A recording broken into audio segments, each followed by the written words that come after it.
ኢየሱስ ማለት መንፈስ ቅዱስ ማለት ነው። አብ ወልድ መንፈስ ቅዱስ አንድ አምላክ አይደል? ኦኬ። ስለዚህ ኢየሱስ ማለት መንፈስ ቅዱስ ማለት ነው። ያው ኢየሱስ ስትል መንፈስ ቅዱስ ነው። መንፈስ ቅዱስ አብ አንድ ናቸው። ግን በሰው ልጆች የሞተው ግን ኢየሱስ ነው። ኢየሱስ ነው የተሰቀለው። ኢየሱስ ነው ያማለደን። በእሱ አምናለሁ። በኢየሱስ አማላጅነት አምናለሁ። ኢየሱስና መንፈስ ቅዱስ ሁለት የተለያዩ አካላት ናቸው ወይስ አንድ አካል ናቸው? እኔ አንድ አካል ነው የምላቸው። ሶስቱ ነው አንድ አካል፣ ሶስቱ ነው አብ ወልድ መንፈስ ቅዱስ አንድ አምላክ። እሺ ችግር የለውም። መለኮት አንድ መለኮት ለማለት ፈለገሽ ነው በሚለው ልረዳሽ። አሁን ምን ልልሽ ፈልጌ ነው፣ መንፈስ ቅዱስን አማላጅ እንለዋለን። ኢየሱስን ነው አማላጅ የምንለው። ለአማላጅ ኢየሱስ አማላጅ፣ መንፈስ ቅዱስ የሚያጽናና አጽናኛችን የሚያበረታን መንፈስ ቅዱስ ነው። እሺ መጽሐፍ ቅዱስን አንድ ቆይ፣ ወደ ዋናው ሐሳብ እመለስልሻለሁ። ቀደም ችግር የለውም። ዋናው ኢየሱስ ጌታ ማለቱ ነው። ኢየሱስ አማላጅ ማለቱ አይካድ ስላልሽኝ ሮሜ 8:26 ላይ መጽሐፍ ቅዱሳችን እንደዚህ ይላል። ሮሜ ምዕራፍ 8 ቁጥር 26 ላይ እንዲሁም ደግሞ መንፈስ ድካማችንን ያግዛል፣ እንዴት እንድንጸልይ እንደሚገባን አናውቅምና ነገር ግን መንፈስ ራሱ በማይነገር መቃተት ይማልድልናል ይላል አይደል? ትክክል። መጽሐፍ ቅዱሱ ምን እያለ ነው? መንፈስ ቅዱስ ይማልድልናል እያለ ነው አይደል?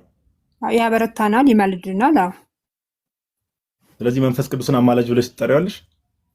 እሱ መጽሐፍ ቅዱስ ይማልዳል ስላለ ይማልዳል እለዋለሁ። በዚህ ጋር ይማልዳል አለው፣ ምክንያቱም ተጽፏል። ስለዚህ አማላጅ ብለሽ ትጠሪዋለሽ? ይማልዳል ነው በቃ ይማልዳል ነው የምለው። እሱን አማላጅ ብለሽ ትጠሪዋለሽ ወይ? በቃ አማላጅ። አዎ ስጸልይ ያማልደኛል እላለሁ፣ ይቃትትልኛል፣ ያማልድልኛል እላለሁ። ማብራሪያውን ተይውና መንፈስ ቅዱስን አማላጅ ብለሽ ትጠሪዋለሽ? እንደ ቃሉ በቃ እንደ ቃሉ። እሺ ቃል በቃል ኢየሱስ አማላጅ ነው የሚል ጥቅስ አለ? በሰውና በእግዚአብሔር መካከል ያለው ፍጹም ሰውና ፍጹም አምላክ ኢየሱስ ክርስቶስ ነው።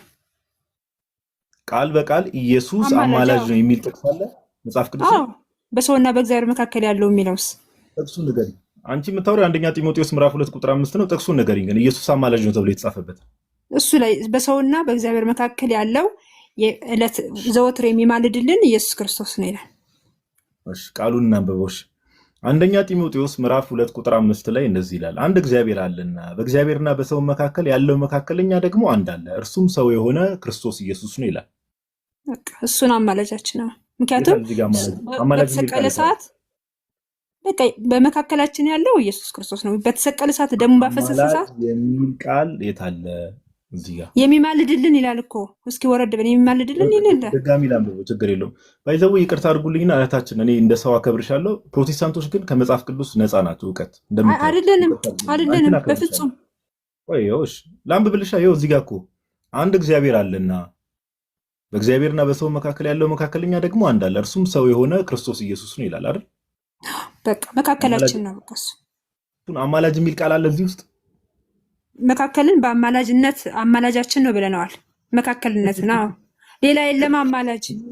እሺ ሞቶ ተሰቅሏል እኮ። መካከለኛ የሚለውን ቃል እኔ ልንገርሽ፣ ለመማር ከሆነ የመጣሽው ቅድም ለመማርም ነው ብለሽ የለ ሜሲቴስ የሚል ቃል ነው፣ የግሪኩ ቃል ሜሲቴስ የሚል ቃል ነው ቃሉ። ኦኬ መካከለኛ ማለት አስታራቂ ማለት ነው።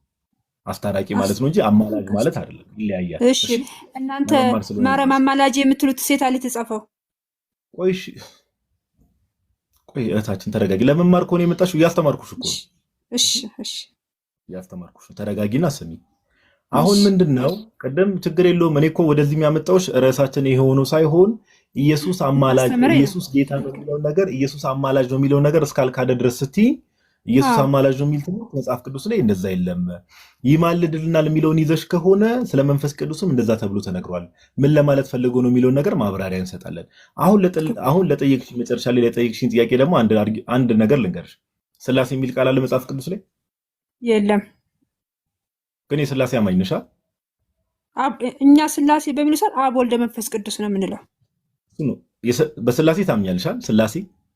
ስላሴ እንግዲህ አብ ወልድ መንፈስ ቅዱስ በኦርቶዶክስ ስላሴ የምትሉት ለካ አብ ወልድ መንፈስ ቅዱስ እኛ የምንለውን ነው። ስለዚህ እንስማማለን በዚህ እንጂ እኛ ጋር ስላሴ የሚል ኦኬ። ስላሴ የሚለውን ቃል አትቀበዩ?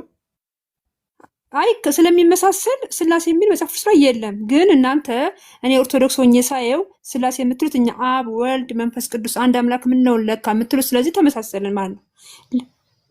ግን ስላሴ የሚል የለም። ሁሌ እኔ ይቅርታ አድርጉልኝና የምትገቡ ሰዎች እኔ ስለ እናንተ እያወራው ሁሌ ኦርቶዶክስን ካላነሳችሁ እኔ እያልኩሽ ያለሁት አንቺ አለም እኛ ላይ የለም በቃ የለም። እኔ ማምነው በአብ በወልድ በመንፈስ ቅዱስ ነው። በስላሴ የሚለው አልተጠቀሰም። በአብ በወልድ በመንፈስ ቅዱስ አልተጻፈም። ኦኬ፣ ስለዚህ ስላሴ የሚለው ቃል አትቀበሉ። አምናለሁ ግን አልተጻፈም። ስሙ ከኦርቶዶክስ መጣ እንቀበላለን። እንግዲህ ካልተጻፈ ለምን አመን? ቤተሰቦቼ ስላሴ ስለሚሉት እኔም ስላሴ ብዬ ተቀበልኳቸው። ቤተሰቦቼ ስላሴ ነው የሚሉት፣ መጽሐፍ ቅዱስ ግን አይልም። እኔ ጠየኳቸው እናትና አባቴን ስላሴ ምንድን ነው ስላቸው አብ ወልድ መንፈስ ቅዱስ ነው ሲሉኝ እሺ ብዬ እንጂ መጽሐፍ ቅዱስ ላይ የለም። መጽሐፍ ቅዱስ ላይ የሌለ ነገር እናትና አባትሽ የነገሩሽን ነገር ተቀበለሻል ማለት ነው። ስላሴ አሉኝ። አዎ አልኳቸው። እሺ አመንኳ።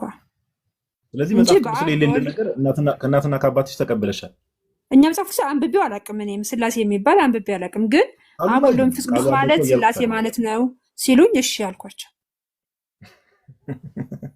የተጻፈ የለም። ሊሊ ተረጋጊ፣ እሺ ተረጋጊና ለማውራት ሞክሪ። እሺ ካልሻቸው ጥሩ። ወደ ቀደሙ ነገር ልመልስሽና መጽሐፍ ቅዱስንና የእግዚአብሔርን መንፈስ ቤተክርስቲያን ጥላ ነበር ብሎ ዮናታን ተናገረ። መንፈስ ቅዱስ ከቤተክርስቲያን የሚለይበት ጊዜ አለ? ቤተክርስቲያንን እንደ ሸቀጥ መነገጃ እንደ ድሮ ምናምን ካደረጉት ሊርቅ ይችላል መንፈስ ቅዱስ። እኛ ነን፣ ሰዎች ነን። ወደ እግዚአብሔር መቅረብ አለብን፣ ወደ ሰይጣን መቅረብ አለብን። ወደ እግዚአብሔር ከቀረበን መንፈስ ቅዱስ ይቀርበናል። ወደ ሰይጣን ከቀረብን ደግሞ ሰይጣን ነው የሚቀርበን። ስለዚህ ሊጥል ይችላል። እንደ ሰው ነው። አሁን ዘፈን ምናምን ከሄዱ አይኖርም መንፈስ ቅዱስ እዛ። ሶስተኛና አራተኛ ክፍለ ዘመን ላይ አሁን ዮናታን የተናገረው መንፈስ ቅዱስን ቤተክርስቲያን ጥላለች ነው እና ማስረጃ አለሽ ለዚህ ነገር? አንቺ ሜቢ ማስረጃ የለኝም፣ ግን ልልሽ ፈልጌ መሰለሽ ማስረጃ ከሌለሽ አሁን ዮናታን እንዲህ ነው የሚለውን ነገር መናገርም ስለማትችይ ለምሳሌ ስለ ጉባኤዎች ሜቢ የተወሰነ እውቀት አለሽ? ኒቂያ ጉባኤ ሲባል ሰምተሽ ታውቂያለሽ? አላውቅም። አዎ ምን መሰለሽ ሊሊ፣ አሁን የሆነን ሰው እኔ አሁን አንቺን እንዲህ ብሎም ላይ ከዚህ በኋላም ፈርዘር ማውራት ሳይሆን ዮናታን የተናገረው ነገር አሁን ቅድም የገቡ አንዳንድ ፕሮቴስታንቶችም እንደተናገሩት ፍጹም ከእግዚአብሔር ቃልም የራቀ ነገር ነው። ታሪካዊ ክርስትናንም ያላገናዘበ በጣም ከባድ የሆነ ንግግር ነው። እውነት ለማውራት መጽሐፍ ቅዱስንና መንፈስ ቅዱስን ጥላለች የሚለው ንግግር ኦኬ። መጽሐፍ ቅዱስ ካኖናይዝ ተደርጎ ራሱ በካኖናይዜሽን ደረጃ አለ አይደለ? መጽሐፍ ቅዱስ ተሰብስበው አለ አይደለ? ካኖናይዝ ተደርጎ ራሱ ያለቀው በዚህ ሶስተኛና አራተኛ ክፍለ ዘመን አካባቢ ነው ካኖናይዝ ተደርጎ ራሱ። በዚህ ጊዜ ግን ዮናታን ምን እያለ ነው? ጥላለች እያለ። አሁን እኔ ምንድነው አንቺን የምመክርሽ፣ የት ነው ቸርች የምትሄጂው? ሙሉ ወንጌል ነሽ? ምንድነው? የት ነው ሙሉ ወንጌል የምትሄጂው? አሁን እኔ አንድ እንደው እግረ መንገዴን ከዚህ ከዮናታን ጋር በተገናኘው የተነሳውን ቶፒክ እሱን እንተው እና እኔ አንቺን እንደው ፐርሰናሊ ልጠይቅሽ የምፈልገው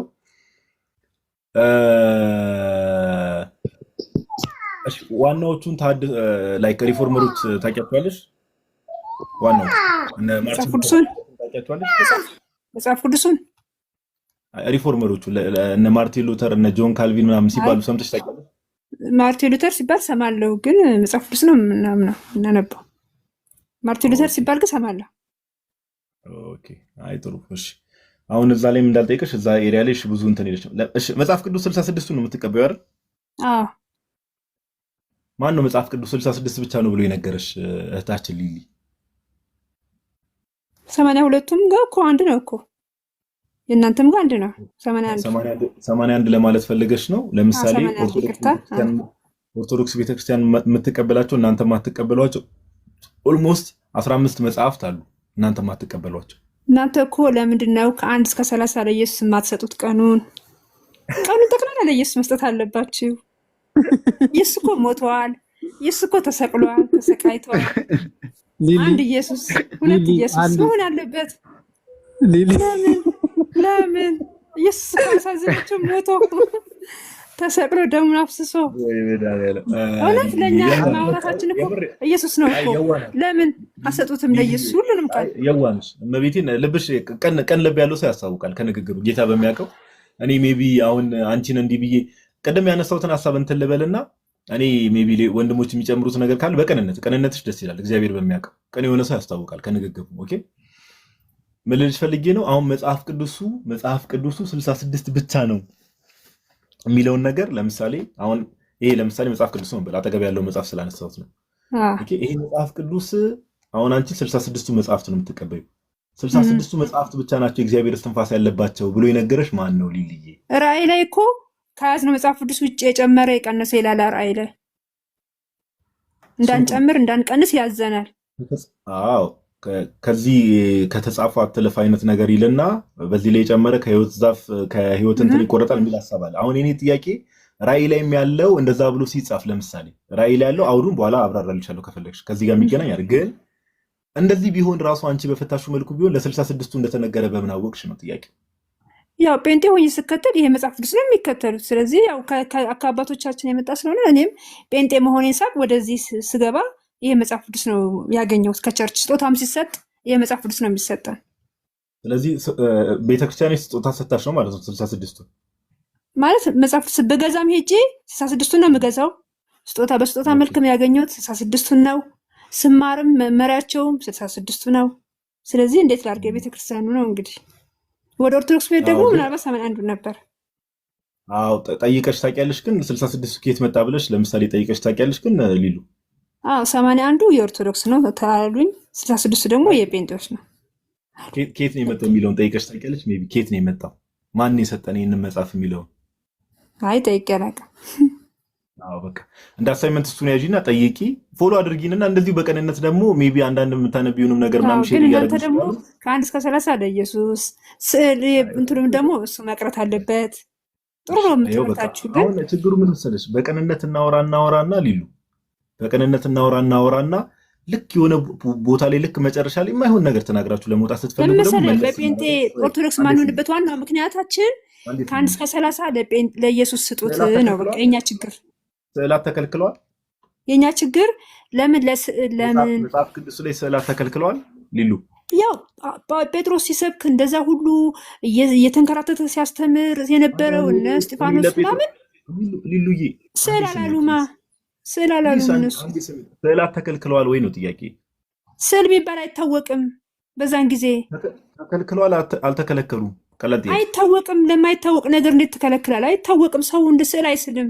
ፎቶግራፊ የለም። ያኔ እግዚአብሔር አምላክ አልከለከለም። በብሉይ ኪዳን ስዕላት እንዳይሰሩ አልከለከለም። ያደረገም የለም።